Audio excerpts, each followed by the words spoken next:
우리는 수학에서 아무리 큰 숫자들이 나열되어 있어도 마지막에 곱하기 0을 하면 결과는 0이 된다는 것을 잘 알고 있죠. 우리 인생도 마찬가지입니다. 건강, 재력, 학벌, 성공이라는 숫자가 아무리 화려해도 그 시기에 하나님이란 존재가 빠지면 그 결과값은 허무입니다. 오늘 호세아는 그 비극의 현장을 우리에게 보여주고 있습니다. 본문은 북이스라엘 역사상 가장 경제적으로 풍요로웠던 여로보암 2세 시대를 배경으로 하고 있습니다.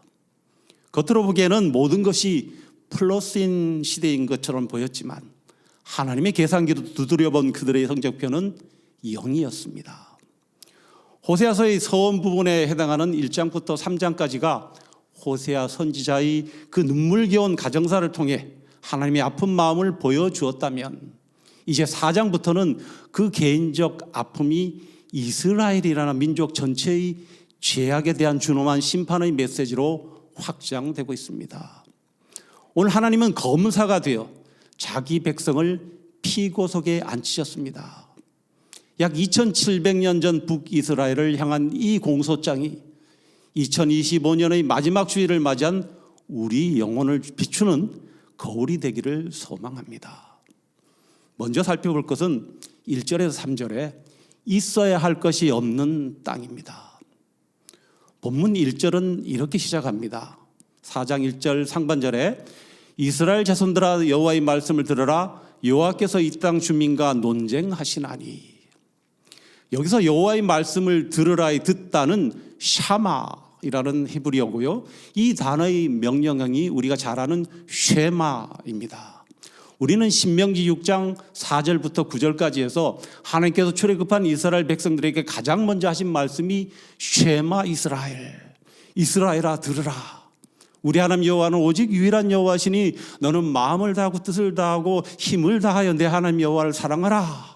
오늘 내가 내게 명하는 이 말씀을 너는 마음에 새기고 내 자녀에게 부지런히 가르치며 집에 앉았을 때든지 길을 갈 때든지 누워있을 때든지 일어날 때든지 이 말씀을 강론할 것이며 넌 또 그것을 내 손목에 메어 기로 삼며 내 미간에 붙여 표로 삼고 내 집 문설주와 바깥문에 기록할지니라.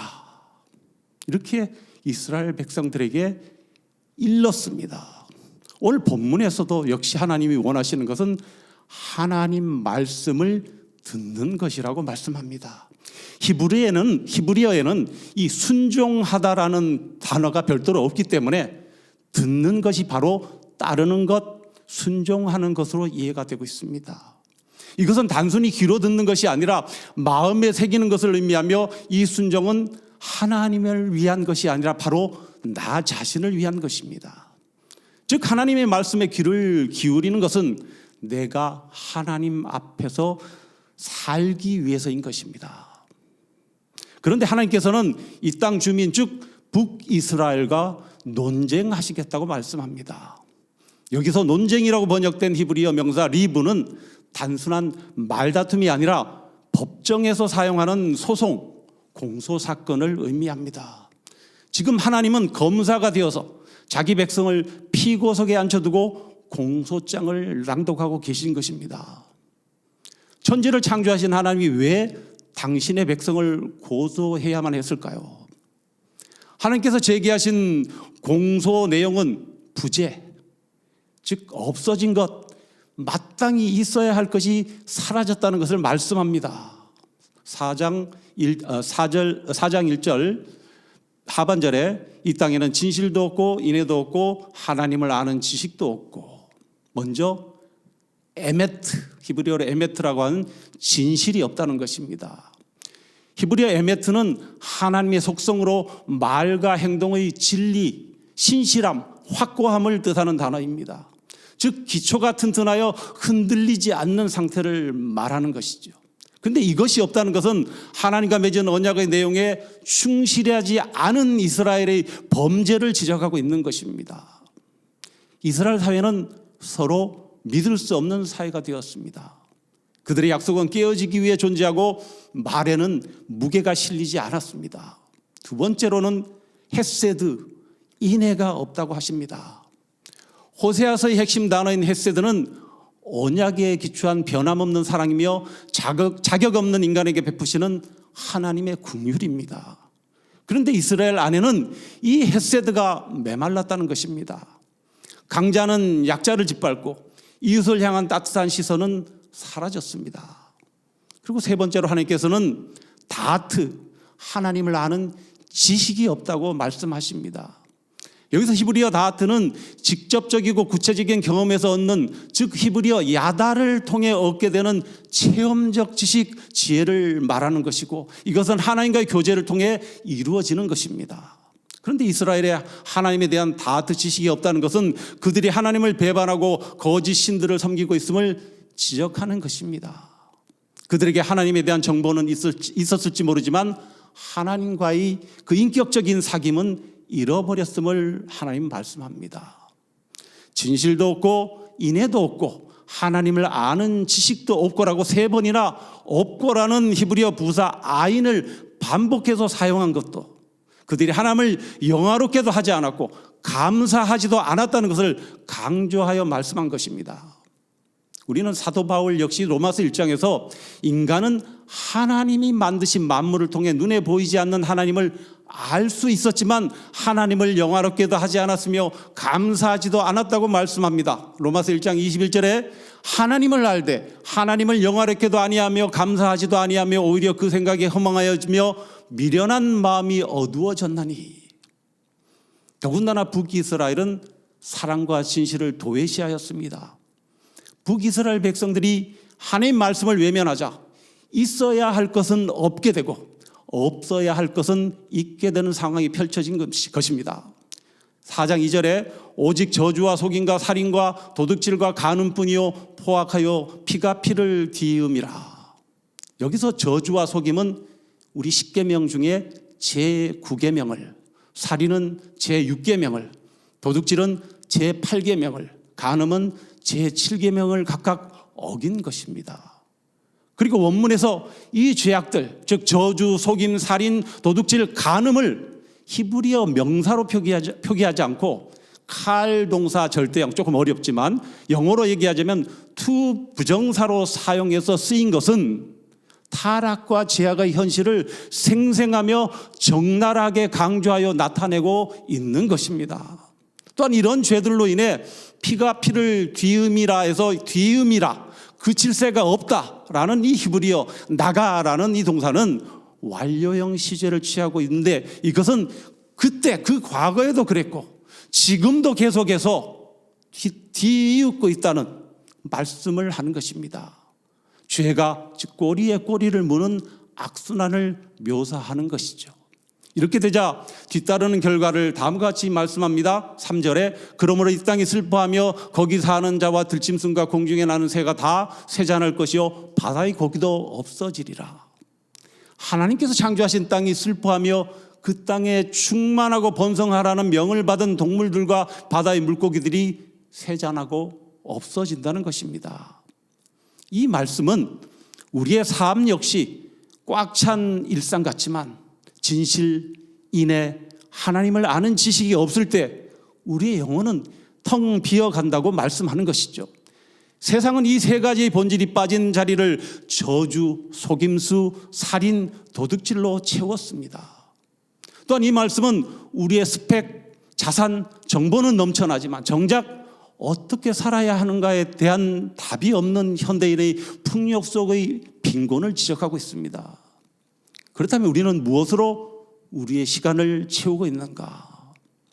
혹시 하나님 들어오실 틈조차 없이 나의 세상적 욕망으로 가득히 충전된 것은 아닌가 하는 것입니다. 아울러 우리 사회 역시 지식과 참된 지혜와 하나님과의 인격적 교제는 희귀해졌습니다. 스마트폰을 보는 시간 중 아주 조금만 할애해서 다트, 즉 하나님을 아는 일에 집중한다면 형식만 남은 공허한 신앙에서 벗어나 내면이 살아있는 신앙인이 될 수 있음을 말씀하고 있는 것입니다. 두 번째로 살펴볼 것은 4절에서 10절에 지식을 버린 제사장들입니다. 하나님이 이 영적 타락의 1차적 책임을 지도자들, 즉 제사장들에게 묻습니다. 4절에 그러나 어떤 사람이든지 다투지도 말며 책망하지도 말라 내 백성들이 제사장과 다투는 자처럼 되었음이니라. 이것은 당시의 북이스라엘 백성들의 삶뿐만 아니라 제사장과 선지자의 삶도 엉망이었음을 말씀하는 것입니다. 제사장은 낮에 넘어지고 선지자는 밤에 넘어진다고 합니다. 5절에 너는 낮에 넘어지겠고 너와 함께 있는 선지자는 밤에 넘어지리라. 내가 내 어머니를 멸하리라. 제사장과 선지자는 사람들과 하나님 사이에서 중보자의 역할을 감당하는 사람들입니다. 제사장은 사람의 편에서 하나님께 중보하고 선지자는 하나님의 편에서 사람들에게 중보 역할을 했습니다. 그들은 북이스라엘을 하나님 앞에 세우는 두 개의 큰 기둥과도 같았습니다. 그러나 그들은 튼튼한 기둥이 아니라 속이 완전히 썩은 고목과도 같다는 것입니다. 백성들과 종교 지도자들의 이런 형편없는 삶을 보신 하나님께서는 내 어머니 즉 이스라엘을 멸하겠다고 말씀하는데 그 원인이 지식이 없기 때문이라는 것입니다. 6절 상반절에 내 백성이 지식이 없으므로 망하는도다. 내 백성이 지식이 없으므로 해서 이 지식, 지혜는 히브리어 다트입니다. 앞에서 살펴봤죠. 근데 이것은 IQ나 학벌 정보가 아니라 인격적인 관계, 즉 하나님을 깊이 아는 체험적 지식을 말씀합니다. 이것은 단지 하나님에 대하여 아는 것이 아니라 하나님을 직접적으로 아는 것을 말하는 것입니다. 그것은 바로 하나님이 누구신지, 그분이 기뻐하시는 것은 무엇인지에 대한 영적 감각으로 아는 것을 말합니다. 제사장들은 백성들에게 율법을 가르쳐 이 지식을 전수해야 했지만 오히려 그들은 종교를 하나의 비즈니스로 만들었습니다. 6절 하반절에 내가 지식을 버렸으니 나도 너를 버려 내 제사장이 되지 못하게 할 것이요 내가 내 하나님의 율법을 잊었으니 나도 내 자녀들을 잊어버리리라. 이 말씀은 우리가 가정에서 직장에서 하나님의 말씀을 가르치고 보여주어야 할 제사장적 사명을 잊어버린다면 우리 자녀 세대는 하나님을 알지 못하는 다른 세대가 되고 말 것이라는 경고입니다. 내가 내 하나님의 율법을 잊었으니 나도 내 자녀들을 잊어버리리라는 이 경고는 오늘날 부모된 우리에게 주시는 가장 두려운 말씀입니다. 또한 이스라엘의 제사장들은 율법을 가르치는 직무를 유기했을 뿐만 아니라 오히려 그들은 백성들이 죄를 많이 지을수록 좋아했습니다. 그 이유를 이렇게 말씀합니다. 4장 8절에 그들이 내 백성의 속죄제물을 먹고 그 마음을 그들의 죄악에 두는도다. 백성이 죄를 지어 제물을 가져와야 제사장의 몫이 생긴다는 것입니다. 그러므로 제사장들은 백성의 타락을 은근히 즐기게 됩니다. 하나님을 아는 지식이 삶으로 나타나지 않을 때 종교는 사람을 죽이는 독이 됩니다. 왜냐하면 머리로 아는 것과 실제 삶에서 실천하는 것 사이에는 괴리가 있기 때문입니다. 예수께서도 신약시대의 종교 지도자들을 향해서 화 있을진저라고 외치셨습니다. 누가복음 11장 52절에 화 있을진저 너희 율법 교사여 너희가 지식의 열쇠를 가져가서 너희도 들어가지 않고 또 들어가고자 하는 자도 막았느니라 하시니라. 예수께서는 그들이 지식의 열쇠를 가로채서 자신도 들어가지 않고 남도 들어가지 못하도록 막았다고 책망하십니다. 오늘날 제사장은 누구입니까? 사도 베드로는 베드로전서 2장에서 우리 모두를 왕같은 제사장이라고 말씀합니다. 2장 9절 상반절에 그러나 너희는 택하신 족속이요 왕같은 제사장들이요 거룩한 나라요 그의 소유가 된 백성이니. 우리가 자녀들에게 성공하는 법은 가르치면서 하나님을 아는 법을 가르치지 않는다면 우리 자녀 세대는 하나님을 모르는 다른 세대가 되고 말 것입니다. 아울러 풍요의 홍수 속에서 우리가 회복해야 할 한 가지는 하나님과 나 사이의 친밀함입니다. 모든 것을 잃어도 하나님을 아는 지식이 있다면 그것이 진짜 풍요입니다. 세 번째로 살펴볼 것은 11절에서 14절에 우리의 마음을 빼앗는 것들입니다. 하나님께서는 이스라엘의 구체적인 죄의 실상인 영적 음행, 즉 우리의 마음을 빼앗는 것들을 말씀합니다. 4장 11절에 음행과 묵은 포도주와 새 포도주가 마음을 빼앗느니라. 여기서 마음의 히브리어는 레브이고 빼앗다는 라카어입니다. 직역하자면 마음, 즉 우리의 의지를 탈취하다입니다. 이것은 음행과 포도주에 중독된 상태를 의미하시는 말씀입니다. 음행과 술 취함은 마음의 바른 분별력을 잃게 합니다. 구약시대의 특별한 서원을 통해 자신을 구별하여 하나님께 드리는 나실인들이 지켜야 할 3가지 규례 중에 하나는 포도주와 독주를 금하는 것인데, 그것은 온전한 정신으로 하나님을 섬기라는 의미였습니다. 나실인은 히브리어 나지르에서 유래했으며 그 뜻은 구별된 자였습니다. 북이스라엘은 하나님을 구하는 지성, 감정, 의지의 인격을 담고 있는 마음을 음행과 술 취함의 몽롱함으로 여호와에 대한 이 구별된 신앙을 잃어버렸다는 것입니다.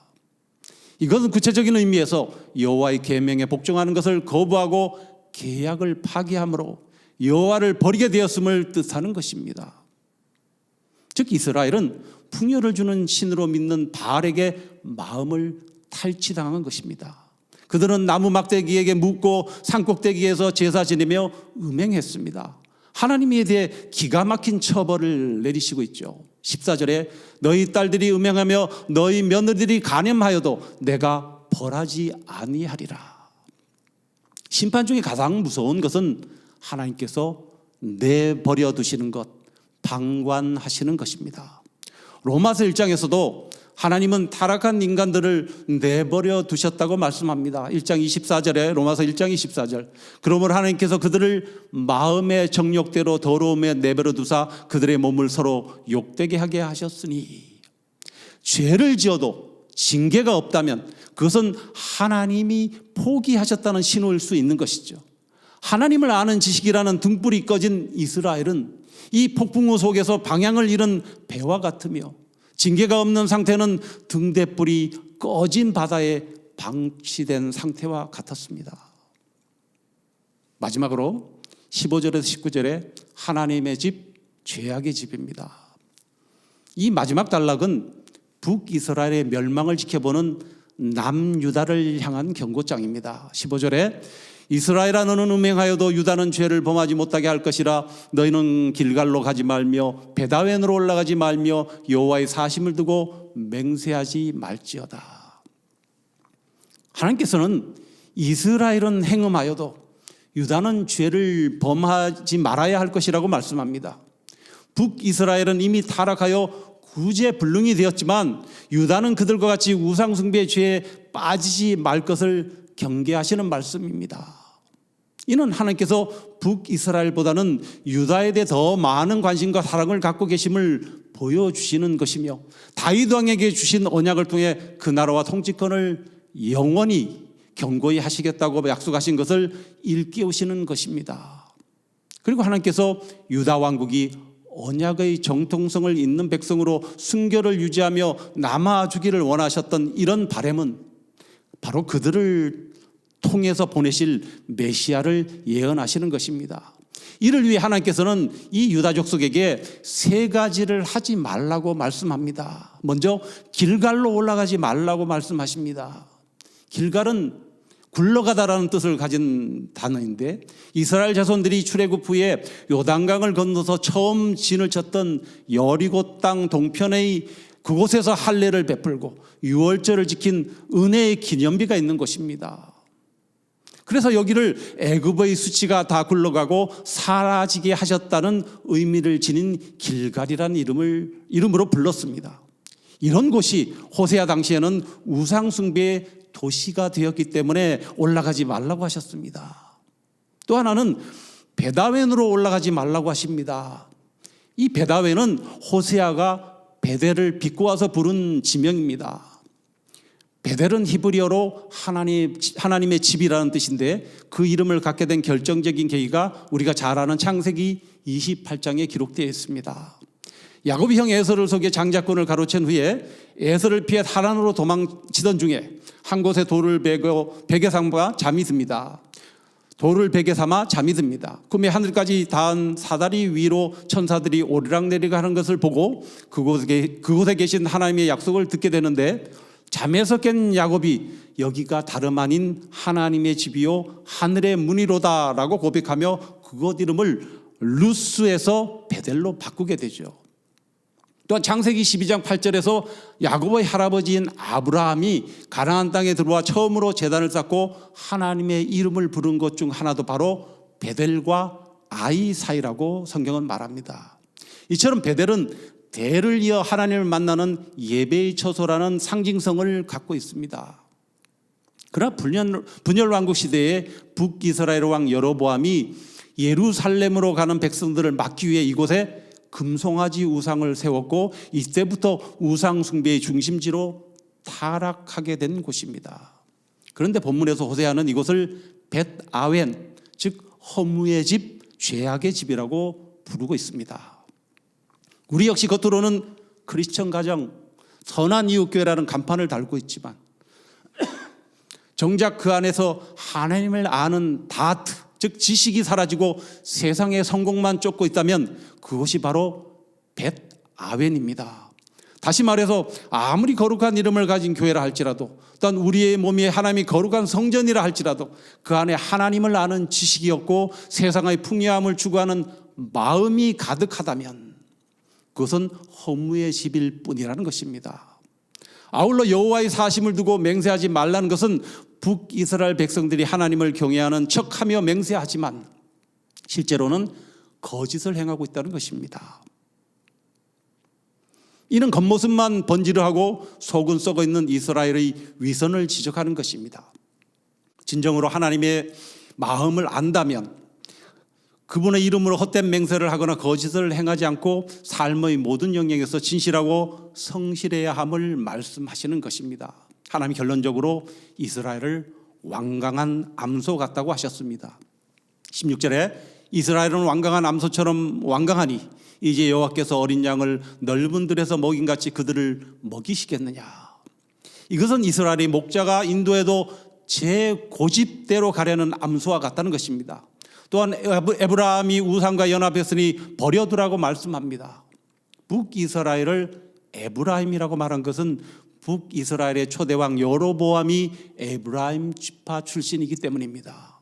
4장 17절에 에브라임이 우상과 연합하였으니 버려두라. 이 말씀 역시 북이스라엘의 우상 숭배가 극에 달했으며 멸망이 가까워 왔음을 암시하는 것이죠. 하나님께서 죄악 중에 있는 자를 버려두라고 하시면 곧 그 존재의 멸절을 의미하시는 것이기 때문입니다. 결국 19절에서 바람이 그 날개로 그를 쌌다고 표현하는데 이는 아수르라는 심판의 바람에 북이스라엘이 순식간에 휩쓸려 갈 것을 예언하는 것입니다. 19절에 바람이 그 날개로 그를 쌌나니 그들이 그 제물로 말미암아 부끄러운 일을 당하리라. 북이스라엘은 자신들의 안녕을 위하여 우상에 가서 빌었지만 하나님께서는 심판을 준비하시고 오히려 그로 인해 북이스라엘은 멸망하는 수치를 당하게 되는 것이죠. 말씀을 맺습니다. 2025년의 마지막 주일은 오늘 우리가 살펴본 호세아서 4장은 우리에게 세 가지 질문을 던집니다. 먼저는 내 삶의 진실, 에메트와 긍휼, 헤세드가 살아있는가 하는 것이죠.